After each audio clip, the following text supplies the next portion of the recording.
राधे राधे। हरे कृष्ण।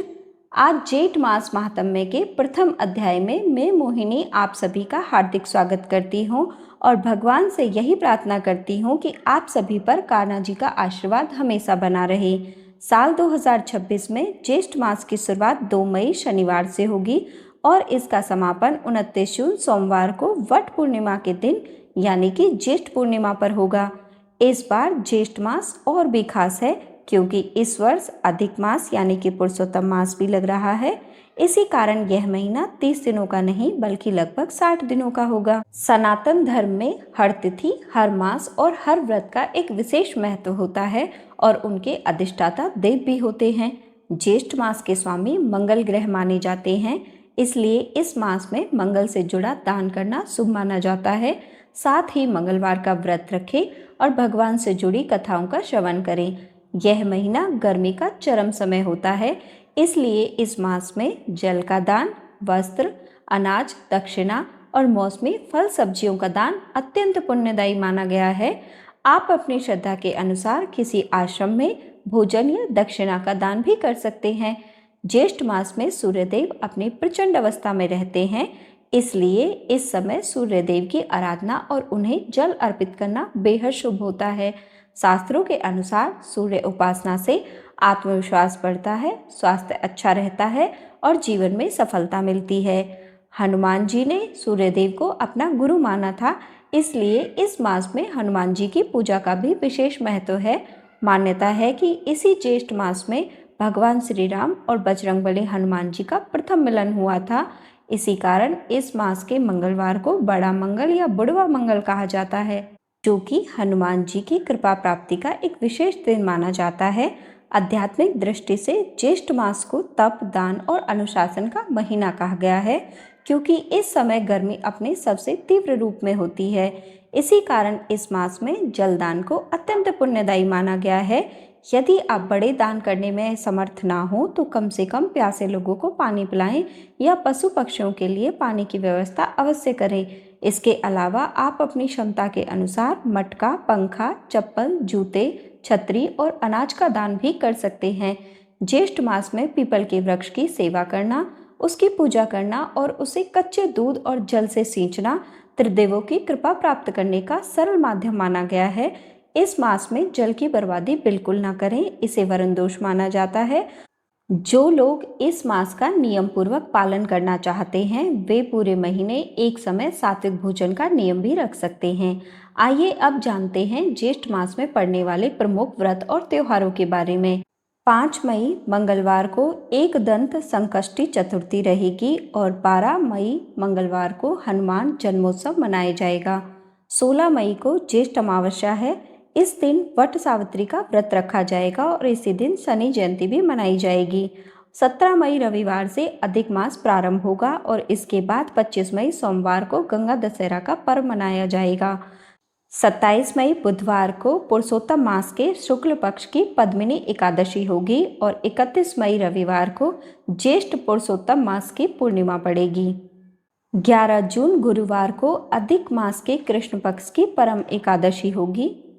14 जून रविवार को अधिक मास की अमावस्या होगी और 15 जून सोमवार को अधिक मास की समाप्ति हो जाएगी। 25 जून गुरुवार को निर्जला एकादशी का व्रत रखा जाएगा और इसी दिन गायत्री जयंती भी मनाई जाएगी। और 29 जून सोमवार को वट पूर्णिमा का व्रत रखा जाएगा। अब आगे बढ़ते हैं आज की कथा की ओर। रविवार का दिन विशेष रूप से भगवान सूर्य को समर्पित होता है और ज्येष्ठ मास में सूर्य देव की पूजा का विशेष विधान माना जाता है। पौराणिक मान्यताओं के अनुसार रविवार का व्रत करने से सूर्य भगवान प्रसन्न होते हैं और भक्तों के जीवन में सुख समृद्धि भर देते हैं। तो आइए आज की कथाओं का शुभारंभ हम सूर्य देव की इस पावन और दिव्य कथा से करते हैं।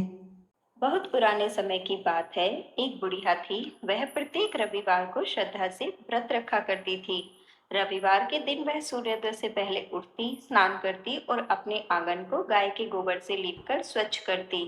फिर सूर्य भगवान की पूजा करती, व्रत कथा सुनती, सूर्य देव को अर्घ देती और दिन भर उनका स्मरण करती रहती। संध्या के समय वह एक बार भोजन किया करती थी और उस भोजन में भी वह नमक नहीं लेती थी। इस प्रकार वह पूरे श्रद्धा भाव से सूर्यदेव की पूजा और व्रत किया करती थी। सूर्य भगवान भी उसकी भक्ति भाव से अत्यंत प्रसन्न थे। उनके घर में किसी भी चीज की कोई कमी नहीं थी। धन धान्य से उसका घर भरा रहता था और वह निश्चिंत होकर अपना जीवन जी रही थी। उसी बुढ़िया के एक पड़ोसन थी जो उससे बहुत ज्यादा जला करती थी। बुढ़िया के पास अपनी गाय नहीं थी, इसलिए वह पड़ोसन की गाय का गोबर लाकर अपने आंगन को लीपती थी। पड़ोसन ने सोचा, अगर इसे गोबर ही ना मिले तो ये आंगन कैसे लीपेगी, और आंगन नहीं लीपेगी तो इसका व्रत पूजा भी पूरा नहीं हो पाएगा। उसने योजना बनाई कि शनिवार की शाम को वह अपनी गाय को अपने घर के अंदर बांध लेगी। उसने वैसा ही किया। रविवार की सुबह बुढ़िया उठी, स्नान किया और गोबर लेने बाहर आई, पर गाय वहां थी ही नहीं। यह देखकर वह बहुत परेशान हुई। सोचने लगी, अब आंगन कैसे लीपूंगी, और आंगन नहीं लीप सकी तो सूर्य भगवान को भोग कैसे लगाऊंगी। इसी चिंता में उसका पूरा दिन निकल गया। न आंगन लीपा, न भोग लगाया, न स्वयं ने भोजन किया। सूर्यास्त हुआ और वह भूखी प्यासी ही सो गई। रात में सूर्यदेव ने उसे स्वप्न में दर्शन दिए और पूछा, बुढ़िया माई, आज मुझे भोग क्यों नहीं लगाया। बुढ़िया बोली, भगवान, आज मुझे गाय का गोबर नहीं मिला, मैं आंगन नहीं लीप सकी, इसलिए आपका व्रत और पूजा भी नहीं कर सकी, मुझे क्षमा कर दीजिए। सूर्य भगवान उसकी भक्ति भाव से प्रसन्न होकर बोले, हे माता, तुम प्रतिदिन मेरा व्रत और पूजा करती हो, तुम्हें मुझसे क्षमा मांगने की कोई आवश्यकता नहीं है। मैं तुम्हें ऐसी गाय का आशीर्वाद देता हूँ जिसके आने के बाद तुम्हारा घर धन्य धान्य से भर जाएगा और तुम्हारी सभी मनोकामनाएं पूर्ण होंगी। ऐसा कहकर सूर्यदेव अंतर्ध्यान हो गए। सुबह जब बुढ़िया की आंख खुली तो उसने देखा उसके आंगन में एक अत्यंत सुंदर गाय और उसका बछड़ा खड़ा है। वह आश्चर्यचकित भी हुई और प्रसन्न भी। उसने तुरंत गाय को बांधा, चारा दिया और जब दूध निकाला तो बाल्टी भर के दूध मिला। तभी पड़ोसन की नजर उस पर पड़ी। उसने देखा बुढ़िया के आंगन में गाय और बछड़ा दोनों बंधे हुए हैं। वह और भी अधिक जलने लगी। तभी उसने देखा कि गाय ने सोने का गोबर किया है। यह देखकर उसकी आंखें फटी की फटी रह गईं। बुढ़िया उस समय वहां नहीं थी। पड़ोसन तुरंत अपने घर गई और अपनी गाय का साधारण गोबर उठाया और बुढ़िया के आंगन में रख आई और सोने का गोबर अपने घर ले गई। अब वह रोज ऐसा ही करने लगी। हर दिन सूर्योदय से पहले गाय सोने का गोबर करती और बुढ़िया के उठने से पहले पड़ोसन उसे उठाकर ले जाती। बुढ़िया को इस बात का पता भी नहीं था। वह तो पहले की तरह श्रद्धा से रविवार का व्रत करती, कथा सुनती और आंगन लीपती। जब सूर्य भगवान ने यह चालाकी देखी तो उन्होंने सोचा, यह ठीक नहीं है, अब कुछ करना होगा। शनिवार के दिन सूर्यदेव ने पवन देव से कहकर तेज आंधी चलवा दी। आंधी देखकर बुढ़िया ने सोचा, बछड़ा अभी छोटा है, इसे अंदर बांध देती हूँ। उसने गाय और बछड़े को कमरे में अंदर बांध दिया। सुबह उठकर देखा तो गाय ने सोने का गोबर किया है। यह देखकर वह आश्चर्य में पड़ गई। तभी उसे समझ आया कि गाय तो रोज सोने का गोबर ही करती होगी, पर पड़ोसन उठाकर ले जाती होगी। अब बुढ़िया रोज गाय को घर के अंदर बांधने लगी। पड़ोसन को सोने का गोबर मिलना बंद हो गया। इधर बुढ़िया धीरे धीरे धनवान होती गई। इसी बीच उसका बेटा जो बाहर गया हुआ था वापस लौट आया। बेटे को देखकर बुढ़िया बहुत खुश हुई। उसने सूर्यदेव का धन्यवाद किया और बेटे को सारी बात बताई। बेटा भी यह सुनकर बहुत प्रसन्न हुआ। उसने एक सुंदर सा घर बनवाया और माँ बेटे सुख से रहने लगे। कुछ समय बाद बुढ़िया ने बेटे का विवाह भी कर दिया। अब यह देखकर पड़ोसन और भी अधिक जलने लगी। उसने ठान लिया, किसी तरह बुढ़िया को परेशान करना है, मैं इसे सुखी नहीं रहने दूंगी। यही सोचकर उसने अपने पति को समझा बुझाकर नगर के राजा के पास भेज दिया। जब वह आदमी राजमहल पहुंचा तो राजा से कहने लगा, महाराज, हमारे पड़ोस में एक बुढ़िया रहती है, उसके पास एक चमत्कारी गाय है। वह गाय रोज सूर्योदय से पहले सोने का गोबर करती है। ऐसी गाय तो आपके राजमहल में होनी चाहिए। उस बुढ़िया के पास उसका क्या काम है। यह बात सुनकर राजा भी चकित रह गया। उसने तुरंत सैनिकों को आदेश दिया, जाओ उस बुढ़िया के घर से गाय को लेकर आओ। राजा का आदेश पाकर सैनिक बुढ़िया के घर पहुंचे। उस समय बुढ़िया सूर्य भगवान को भोग लगाकर स्वयं भोजन करने बैठी थी। सैनिकों ने कहा, बुढ़िया माई, राजा का आदेश है, तुम्हारी यह गाय हम राजमहल में ले जा रहे हैं।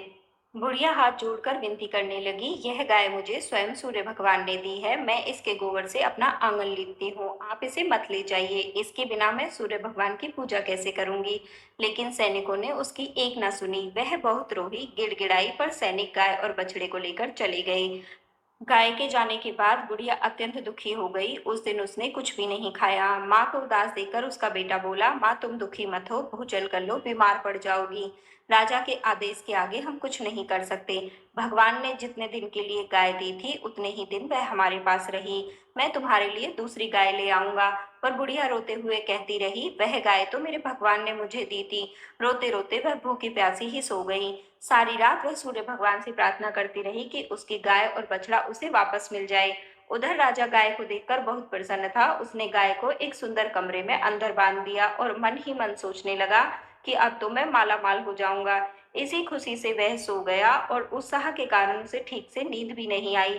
सुबह होते ही वह जल्दी से उठा और सोचने लगा, चलकर देखूं सोने का गोबर कैसा दिखता है। जैसे ही उसने कमरे का दरवाजा खोला, भीतर से भयंकर दुर्गंध आई। राजा समझ नहीं पाया कि यह सब क्या हुआ। बाहर आकर उसने देखा तो कमरे के बाहर गंदगी फैली पड़ी थी और पूरा राजमहल दुर्गंध से भर गया था। यह देखकर राजा क्रोधित हो उठा। उसने तुरंत सैनिकों को आदेश दिया, जाओ उस बुढ़िया को तुरंत यहाँ लेकर आओ। सैनिक बुढ़िया के घर पहुंचे। वह घर के बाहर बैठी रो रही थी। सैनिक बोले, राजा ने तुम्हें बुलाया है, हमारे साथ चलो। बुढ़िया सैनिकों के साथ राज दरबार में पहुंची। उसने हाथ जोड़कर राजा को प्रणाम किया और रोती रही। राजा ने पूछा, अरे बुढ़िया, मैंने सुना था कि तुम्हारी गाय सोने का गोबर करती है, क्या तुम कोई जादू टोना करती हो? बुढ़िया बोली, नहीं महाराज, मैं तो ऐसा कुछ भी नहीं करती। मैं तो सूर्य देवता का व्रत रखती हूँ और उनकी पूजा पाठ करती हूँ। फिर बुढ़िया हाथ जोड़कर बोली, महाराज, मेरे पास अपनी गाय नहीं थी। मैं पड़ोसन की गाय का गोबर लाकर आंगन लीपती थी और फिर सूर्यदेव की पूजा करती थी। लेकिन एक दिन पड़ोसन ने गाय का गोबर लेने नहीं दिया। उस दिन रविवार को मैं पूजा नहीं कर सकी। उसी से प्रसन्न होकर सूर्य भगवान ने मुझे ये गाय उपहार में दी थी। मेरे यहाँ ये गाय सूर्योदय से पहले सोने का गोबर करती है। राजा ने कहा, पर यहाँ तो सारा राजमहल गंदगी से भरा पड़ा है और भयानक दुर्गंध आ रही है। बुढ़िया बोली, महाराज, इस विषय में मुझे कुछ नहीं पता। मैंने आपसे जो कहा वह सत्य है। राजा समझ गया कि यह सब सूर्यदेव का प्रभाव है। उसने तुरंत सैनिकों को भेजकर पड़ोसन और उसके पति को दरबार में बुलवाया। उनकी चालाकी और दुष्टता के लिए उन्हें दंड दिया गया। इसके बाद राजा ने बुढ़िया माई को सम्मान सहित बहुत सारा धन देकर विदा किया। फिर राजा ने पूरे राज्य में घोषणा करवाई कि सभी स्त्री पुरुष श्रद्धा से रविवार का व्रत करें। प्रिय भक्तजनों, अब सुनिए आज का महात्म्य। आज के महात्म्य के अनुसार एक बार भगवान संकर्षण आदित्य लोक में गए। आदित्य लोक वही स्थान है जहाँ भगवान सूर्य नारायण का निवास है। वहाँ पहुंचकर उन्होंने सूर्य नारायण भगवान को प्रणाम किया और चक्षुमती विद्या के द्वारा उनकी स्तुति की। उन्होंने विनम्र भाव से कहा, हे चक्षु इंद्रियों को प्रकाश देने वाले प्रभु, आपको नमस्कार है। आकाश में विचरण करने वाले सूर्य नारायण को नमस्कार है। सहस्त्रों किरणों से युक्त महान तेजस्वी प्रभु को नमस्कार है। तमोगुण, रजोगुण और सत्वगुण तीनों रूपों में विराजमान भगवान सूर्य नारायण को नमस्कार है। हे प्रभु, मुझे असत्य से सत्य की ओर ले चलिए, अंधकार से प्रकाश की ओर ले चलिए और मृत्यु से अमृत की ओर ले चलिए। आप शुद्ध रूप हैं, आपकी किसी से तुलना नहीं की जा सकती। आप ही समस्त रूपों को धारण करने वाले ज्योति स्वरूप तेजस्वी और सर्वज्ञ भगवान भास्कर हैं। हम उन प्रभु का स्मरण करते हैं जो अपनी किरणों से समस्त जगत को प्रकाश देते हैं और सबके कल्याण के लिए नित्य उदित होते हैं, जो हमारे नेत्रों के प्रकाश हैं, अदिति के पुत्र हैं। भगवान सूर्यदेव को हम बार बार नमस्कार करते हैं। इस प्रकार चक्षुमती विद्या से की गई स्तुति से सूर्य नारायण भगवान अत्यंत प्रसन्न हुए। उन्होंने कहा, जो ब्राह्मण इस विद्या का नित्य पाठ करता है उसे नेत्र रोग नहीं होता और उसके कुल में कोई अंधत्व नहीं आता। जो इस विद्या को 8 ब्राह्मणों को सिखाता है उसे इसकी सिद्धि प्राप्त होती है और वह महान बनता है। इस प्रकार सूर्य नारायण की महिमा का वर्णन किया गया है। अब आगे सुनिए आज का महात्म्य। एक समय महर्षि व्यास के शिष्य जैसे सुमंतु, वशिष्ठ, पाराशर, जैमिनी, गौतम, शौनक, अंगिरा और भारद्वाज आदि महर्षि पांडव वंश में उत्पन्न हुए पराक्रमी राजा स्थानिक की सभा में पहुँचे। राजा ने उनका विधि विधान से स्वागत किया, अर्घ अर्पित किया और उन्हें आदरपूर्वक उत्तम आसनों पर बैठाया। फिर विनम्र होकर बोले, हे महात्माओं, आपके आगमन से मेरा जीवन धन्य हो गया है। आपके स्मरण मास से मनुष्य पवित्र हो जाता है और आज आप स्वयं मुझे दर्शन देने आए हैं। यह मेरे लिए अत्यंत सौभाग्य की बात है। कृपया अब आप मुझे ऐसी पवित्र कथाएं सुनाएं जिनके श्रवण से मुझे परम गति प्राप्त हो सके। तब ऋषियों ने कहा, हे राजन, इस विषय में आप हम सबके गुरु साक्षात नारायण स्वरूप भगवान व्यास से निवेदन करें। वे अत्यंत कृपालु हैं और सभी शास्त्रों व विद्याओं के ज्ञाता हैं। उनके द्वारा कही गई कथा का श्रवण मात्र करने से मनुष्य सभी पापों से मुक्त हो जाता है और वही महाभारत जैसे महान ग्रंथ के रचयिता भी हैं। राजा स्थानिक ने ऋषियों के कहे अनुसार समस्त शास्त्रों के ज्ञाता भगवान वेद व्यास से विनम्र भाव से प्रार्थना की, हे प्रभु, मुझे ऐसी धर्ममय और पुण्य कथाओं का श्रवण कराइए जिससे मैं पवित्र हो सकूं और इस संसार सागर से मेरा उद्धार हो जाए। तब वेद व्यास जी बोले, हे राजन, मेरा शिष्य सुमंतु अत्यंत तेजस्वी और सभी शास्त्रों का ज्ञाता है। वह आपकी जिज्ञासा को भली भांति पूर्ण करेगा। मुनियों ने भी इस बात का समर्थन किया। तब राजा स्थानिक ने महर्षि सुमंतु से निवेदन किया, हे मुनिवर, आप कृपया करके ऐसी पुण्यमय कथाओं का वर्णन करें जिनके श्रवण से सभी पाप नष्ट हो जाए और शुभ फल की प्राप्ति हो। तब सुमंतु मुनि बोले, हे राजन, धर्मशास्त्र मनुष्य को पवित्र करते हैं और उनके श्रवण से सभी पाप दूर हो जाते हैं। आप बताइए, आप क्या सुनना चाहते हैं? राजा ने कहा, हे ब्राह्मण देव, वे कौन से धर्मशास्त्र हैं जिनके सुनने से मनुष्य सभी पापों से मुक्त हो जाता है? सुमंतु मुनि ने कहा, हे राजन, मनु, विष्णु, यम, अंगिरा, वशिष्ठ, दक्ष, सामवर्त, सतातप, पाराशर, आपस्तंभ, उष्णा, कात्यायन, बृहस्पति, गौतम, शंख, लिखित, हारित और अत्रि आदि ऋषियों द्वारा अनेक धर्मशास्त्र रचे गए हैं। इन धर्मशास्त्रों को सुनकर और उनके रहस्य को हृदय में धारण करके मनुष्य देवलोक को प्राप्त करता है और परम आनंद पाता है, इसमें कोई संदेह नहीं है। तब राजा स्थानिक ने कहा, हे प्रभु, इन धर्मशास्त्रों को मैं पहले ही सुन चुका हूँ, अब इन्हें पुनः सुनने की इच्छा नहीं है। कृपया आप 4 वर्णों के कल्याण के लिए सबसे श्रेष्ठ मार्ग बताइए। तब सुमंतु मुनि बोले, हे राजन, संसार के प्राणियों के उद्धार के लिए 18 महापुराण, श्री राम कथा और महाभारत जैसे ग्रंथ सबसे उत्तम साधन माने गए हैं। इन सभी का गहन ज्ञान प्राप्त करके महर्षि वेद व्यास ने महाभारत की रचना की है, जिसके श्रवण से मनुष्य बड़े से बड़े पापों से भी मुक्त हो जाता है। 18 महापुराणों में ब्रह्म, पद्म, विष्णु, शिव, भागवत, नारदीय, मार्कंडेय, अग्नि, भविष्य, ब्रह्मवैवर्त, लिंग, वाराह, स्कंद, वामन, क्रूम, मत्स्य, गरुड़ और ब्रह्मांड पुराण सम्मिलित हैं। ये सभी चारों वर्णों के लिए कल्याणकारी हैं। आप बताइए, आप इनमें से क्या सुनना चाहते हैं? तब राजा स्थानिक बोले, हे विप्र, मैं महाभारत और श्री राम कथा सुन चुका हूँ, अन्य पुराण भी सुन चुका हूँ। अब मेरी इच्छा है कि आप मुझे ज्येष्ठ मास का महात्म्य सुनाएं। सुमंतु मुनि बोले, हे राजन, आपने अत्यंत उत्तम प्रश्न किया है। अब मैं आपको ज्येष्ठ मास महात्म्य की कथाएं सुनाता हूँ।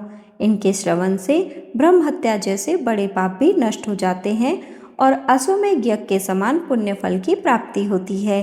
अंत में मनुष्य सूर्यलोक को प्राप्त करता है, इसमें कोई संदेह नहीं है। यह उत्तम महात्म्य पहले श्री ब्रह्मा जी द्वारा कहा गया है।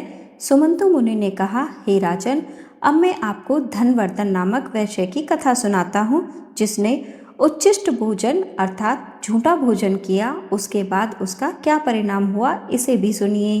तब सुमंतु मुनि कहने लगे, हे राजन, सतयुग में पुष्कर क्षेत्र में धनवर्धन नाम का एक वैश्य रहता था, जो धन धान्य से संपन्न था। एक दिन ग्रीष्म ऋतु में मध्याह्न में वह अपने परिवार और मित्रों के साथ भोजन कर रहा था। तभी उसे बाहर से करुण स्वर सुनाई दिया। दयावश वह भोजन छोड़कर बाहर दौड़ा, लेकिन वहां पहुंचने तक वह आवाज़ बंद हो चुकी थी। वह लौटकर आया और जो भोजन छोड़ दिया था उसने फिर से खा लिया। जैसे ही उसने भोजन किया, उसकी मृत्यु हो गई और इस दोष के कारण स्वर्ग में भी उसे दुर्गति का सामना करना पड़ा। इसलिए कहा गया है, छोड़ा हुआ भोजन फिर से नहीं खाना चाहिए और ना ही अधिक भोजन करना चाहिए।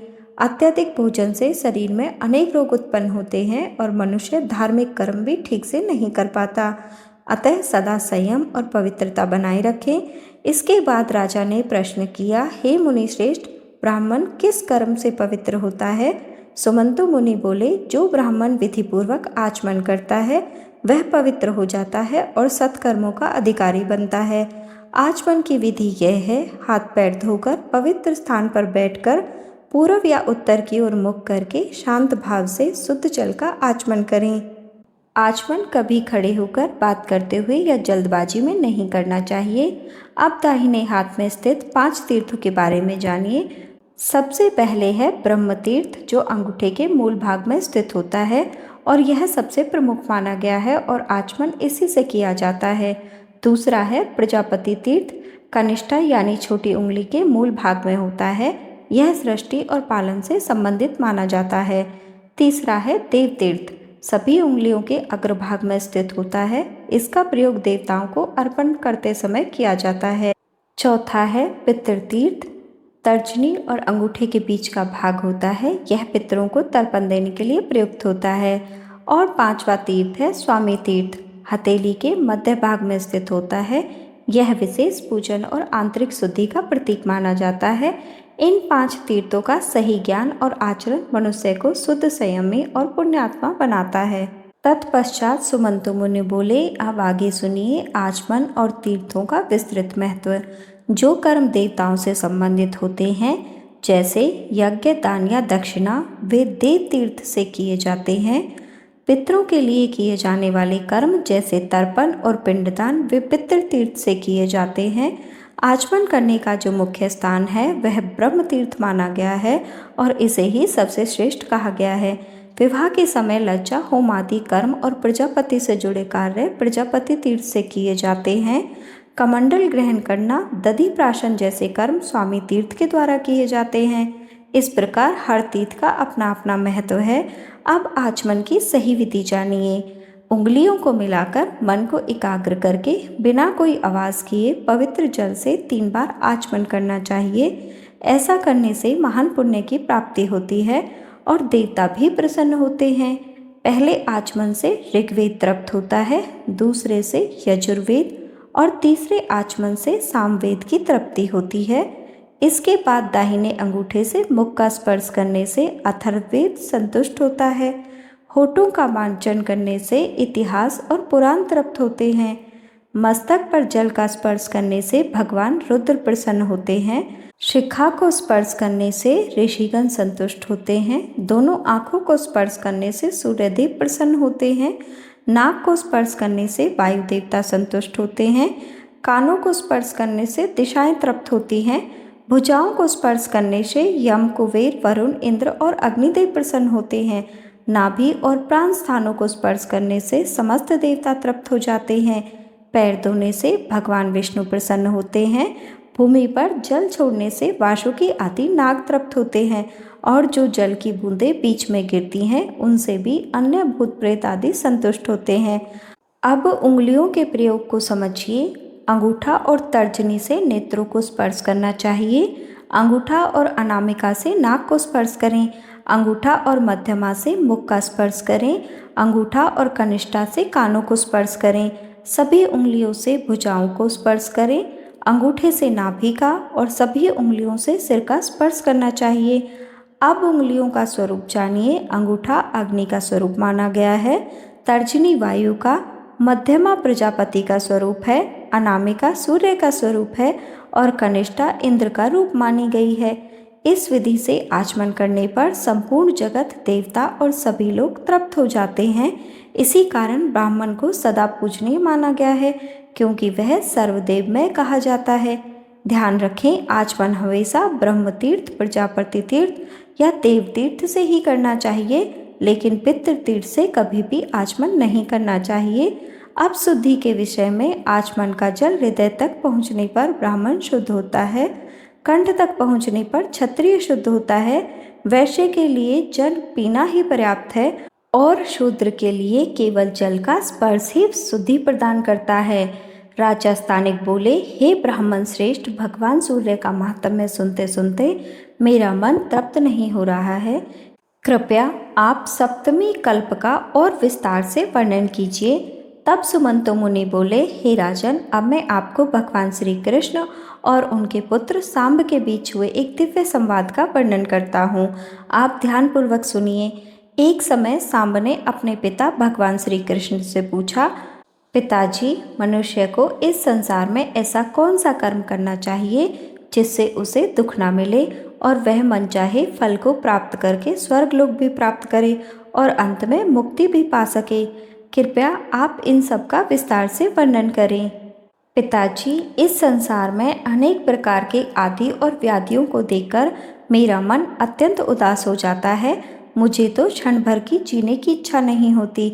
इसलिए आप कृपा करके ऐसा उपाय बताइए कि जब तक मैं इस संसार में रहूं तब तक ये दुख और रोग मुझे पीड़ा ना दे सकें और अंत में मुझे पुनः जन्म ना लेना पड़े, अर्थात मुझे मोक्ष की प्राप्ति हो जाए। तब श्री कृष्ण बोले, हे वत्स, देवताओं की कृपा से, उनकी आराधना से और उनके अनुग्रह से यह सब संभव है। देवताओं की उपासना ही सबसे श्रेष्ठ उपाय है। देवता अनुमान और आगम प्रमाणों से सिद्ध हो जाते हैं और जो मनुष्य किसी विशिष्ट देवता की आराधना करता है उसको उसी के अनुसार फल प्राप्त होता है। यह सुनकर सांब ने पूछा, पिताजी, सबसे पहले तो देवताओं के अस्तित्व पर ही संदेह होता है। कुछ लोग कहते हैं कि देवता हैं और कुछ कहते हैं कि नहीं है। ऐसी स्थिति में यह कैसे समझा जाए कि कौन सा देवता श्रेष्ठ है। तब भगवान श्री कृष्ण बोले, हे वत्स, आगम, अनुमान और प्रत्यक्ष, इन तीनों प्रमाणों से देवताओं का अस्तित्व सिद्ध होता है। सांब ने फिर प्रश्न किया, यदि देवता प्रत्यक्ष रूप से सिद्ध हो सकते हैं तो फिर अनुमान और शास्त्रों की आवश्यकता ही क्या है। भगवान श्री कृष्ण बोले, हे वत्स, सभी देवता प्रत्यक्ष नहीं होते। अनेक देवताओं का अस्तित्व शास्त्रों और अनुमान से ही सिद्ध होता है। तब सांब ने कहा, पिताजी, जो देवता प्रत्यक्ष हैं और तुरंत फल देने वाले हैं, कृपया पहले उन्हीं का वर्णन कीजिए, फिर बाद में अन्य देवताओं का वर्णन करें। तब भगवान श्री कृष्ण बोले, हे वत्स, प्रत्यक्ष देवता तो इस संसार में नेत्र स्वरूप भगवान सूर्य नारायण ही हैं। इनसे बढ़कर कोई दूसरा देवता नहीं है। संपूर्ण जगत इन्हीं से उत्पन्न हुआ है और अंत में इन्हीं में विलीन हो जाता है। काल की गणना, दिन रात, युग और समय का निर्धारण सब कुछ इन्हीं से होता है। ग्रह, नक्षत्र, योग, करण, राशियां, आदित्य, वसु, रुद्र, वायु, अग्नि, अश्विनी कुमार, इंद्र, प्रजापति, ये सभी भगवान सूर्य से ही संचालित होते हैं। दिशाएं, लोक, भूर्भुवः स्वः, पर्वत, नदियां, समुद्र और समस्त जीव जगत, इन सब की उत्पत्ति का एकमात्र कारण भगवान सूर्य नारायण ही है। यह संपूर्ण चराचर जगत उनकी इच्छा से उत्पन्न होता है और उनकी इच्छा से ही चलता है और उन्हीं की इच्छा से सब कुछ कार्य करता है। उनके अनुग्रह से ही यह संसार सुरक्षित दिखाई देता है। सूर्य के उदय के साथ जगत जागृत होता है और उनके अस्त होने पर मानव सब शांत हो जाता है। इनसे बढ़कर ना कोई देवता हुआ और ना ही कभी होगा। वेद, शास्त्र, इतिहास और पुराणों में भी इन्हें परमात्मा, अंतर्यामी और सर्वव्यापी कहा गया है। वे हर स्थान पर विद्यमान हैं और उनके गुणों का वर्णन 100 वर्षों में भी पूर्ण नहीं हो सकता है। इसलिए हे वत्स, सूर्य भगवान जो दिवाकर और जगत के प्रकाशक हैं, सभी देवताओं में प्रत्यक्ष रूप से पूजनीय माने जाते हैं। जो मनुष्य देवताओं का सम्मान करता है और श्रद्धा से उनकी पूजा करता है, वह अपने जीवन के बंधनों से मुक्त होकर परम गति को प्राप्त करता है। जो व्यक्ति सूर्य भगवान नारायण का नाम लेकर श्रद्धा और नियम के साथ उनकी आराधना करता है, उसके जीवन में सुख और सौभाग्य की वृद्धि होती है। और जो मनुष्य अपने हृदय में स्थित तेजस्वी सूर्य भगवान का ध्यान करता है, उन्हें अपने भीतर अनुभव करता है और उसी भाव से दान, पूजा, भक्ति और जाप करता है, वह अपनी सभी कामनाओं को प्राप्त करता है और अंत में सूर्यलोक को प्राप्त होता है। इसलिए हे वत्स, यदि तुम संसार में सुख, समृद्धि और शांति चाहते हो तो प्रातःकाल सूर्य भगवान की श्रद्धापूर्वक उपासना करो। उनकी कृपा से मनुष्य को आध्यात्मिक, आदि भौतिक और आदि दैविक तीनों प्रकार के सुख प्राप्त होते हैं। जो व्यक्ति सूर्य भगवान की शरण में चला जाता है, उसे किसी प्रकार का भय नहीं रहता और उसे इस लोक के साथ साथ परलोक में भी शाश्वत सुख की प्राप्ति होती है। मैंने भी लंबे समय तक विधि पूर्वक सूर्य भगवान की आराधना की है और उनकी कृपा से मुझे दिव्य ज्ञान प्राप्त हुआ है। इससे बढ़कर मनुष्य के लिए कोई और श्रेष्ठ मार्ग नहीं है। अब भगवान श्री कृष्ण सूर्य नारायण की पूजा की विधि बताते हुए कहते हैं, हे वत्स, अब मैं तुम्हें सूर्य भगवान की उपासना का विधान बताता हूँ, जिससे सभी पाप नष्ट हो जाते हैं और मनुष्य की सभी इच्छाएं पूर्ण होती हैं। प्रातःकाल शीघ्र उठकर शौच आदि से निवृत्त होकर नदी या जलाशय के किनारे जाएं। वहाँ पहले आचमन करें, फिर शरीर पर मिट्टी का लेप लगाकर स्नान करें। स्नान के बाद फिर से आचमन करें और स्वच्छ वस्त्र धारण करें। इसके बाद सूर्य भगवान को श्रद्धापूर्वक अर्घ्य अर्पित करें। फिर हृदय में सूर्य मंत्र का ध्यान करते हुए सूर्य मंदिर में जाएं और विधि पूर्वक सूर्य देव की पूजा करें। सूर्य नारायण की पूजा प्रातःकाल पूर्व दिशा की ओर मुख करके करें, क्योंकि उस समय सूर्य देव उदित होते हैं। सायंकाल में पश्चिम दिशा की ओर मुख करके सूर्य भगवान का सिमरन और पूजन करें। दिन के समय दीपक के साथ सूर्य पूजा की जा सकती है और रात्रि में आंगन या पवित्र स्थान पर उनका ध्यान किया जाता है।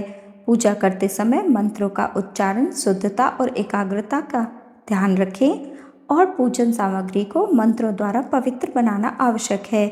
इस प्रकार नियम और श्रद्धा से भगवान सूर्य की आराधना करने पर मनुष्य को शुद्धि, शक्ति, शुभ फल की प्राप्ति होती है। सूर्य भगवान की निरंतर 1 वर्ष तक इस प्रकार पूजा करने से रोगी रोग से मुक्त हो जाता है, निर्धन को धन प्राप्त होता है, जिसका राज्य छिन गया हो उसे पुनः राज्य मिलता है और पुत्रहीन को संतान की प्राप्ति होती है। सूर्य भगवान की कृपा से मनुष्यों में ज्ञान, मेधा और बुद्धि बढ़ती है और वह समृद्ध और दीर्घायु बनता है। विधि विधान से सूर्य भगवान की पूजा करने पर कन्याओं को उत्तम वर, स्त्रियों को सौभाग्य और विद्यार्थियों को उत्तम विद्या की प्राप्ति होती है। यह सब स्वयं सूर्य भगवान ने अपने मुख से कहा है। इस प्रकार सूर्य भगवान की उपासना करने से धन, धान्य और समस्त सुखों की प्राप्ति होती है। इसी के साथ आज का महात्म्य यहीं पूर्ण होता है।